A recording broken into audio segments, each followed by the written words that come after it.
on détermine la loi de xn avec l'exemple n égale 6. Alors x6 égale k, ça signifie k succès en 6 épreuves. On commence par des exemples simples. P de x6 égale 0, ça signifie 0 succès, que des échecs. Alors on rappelle, les succès sont en rouge, donc ça fait 1 moins p fois 1 moins p, etc. 1 moins p puissance 6. Tout aussi simple, P de x6 égale 6, ça signifie que des succès, c'est le chemin qui est tout en haut, ça fait P fois P, etc. P puissance 6. Alors, presque aussi simple, P de x6 égale 1. Alors ça signifie 1 succès et 5 échecs. C'est-à-dire une fois P et 5 fois 1 moins P. Alors le succès peut être au début, comme ici, ou il peut être en deuxième, comme ici, ou en troisième, etc. Il y a combien de tels chemins? Il y en a exactement 6, c'est-à-dire qu'on a ceci fois 6. Et exactement de la même façon, P de x6 égale 5, ça signifie qu'on a 5 succès et 1 échec. Alors, où peut être l'échec? Soit en premier, comme ici, etc., soit en deuxième, etc. Bref, il y a 6 chemins qui sont comme celui-ci.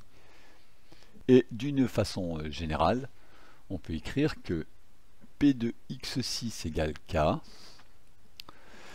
Ça signifie qu'on a k fois p et 6 moins k fois 1 moins p. Donc ça signifie ceci. Et combien de fois? Eh bien, on ne peut pas trop le dire. Fois n, disons 6k. Et qu'est-ce que c'est que n6k? C'est le nombre de chemins de 6 étapes qui contiennent k succès. On voit que on ne sait pas le déterminer, sauf pour des valeurs simples de k, comme on a fait au-dessus.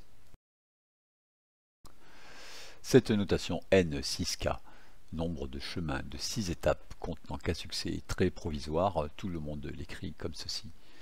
Alors, ce n'est pas un vecteur, c'est un nombre entier. Alors on lit parfois C6K comme combinaison de k succès parmi 6 branches, 6 épreuves.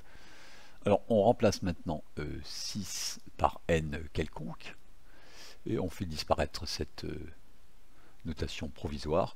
Donc finalement, pour tout k entre 0 et n, P de xn égale k, c'est cnk, nombre de chemins de n étapes contenant k succès fois p puissance k, 1 moins p puissance n moins k. Voici la formule qui doit figurer sur une copie de bac. Maintenant, le calcul effectif des CNK, il est plus difficile. On va le voir à la vidéo suivante. On peut le faire à la machine, et d'ailleurs on peut même calculer tout ça directement à la machine, voir d'autres vidéos.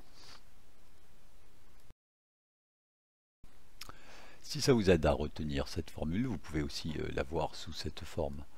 P de xn égale k, c'est cnk fois la probabilité d'un succès puissance le nombre de succès fois la probabilité d'un échec puissance le nombre d'échecs. Maintenant, il ne nous reste plus qu'à déterminer ce nombre cnk ici. Alors, il y a une formule, mais elle n'est plus au programme depuis 2011, donc on ne la donne pas. On veut nous forcer à faire des petits raisonnements. La vérité étant que beaucoup remplacent simplement la formule qui était au programme avant par un calcul à la machine, mais c'est une autre histoire.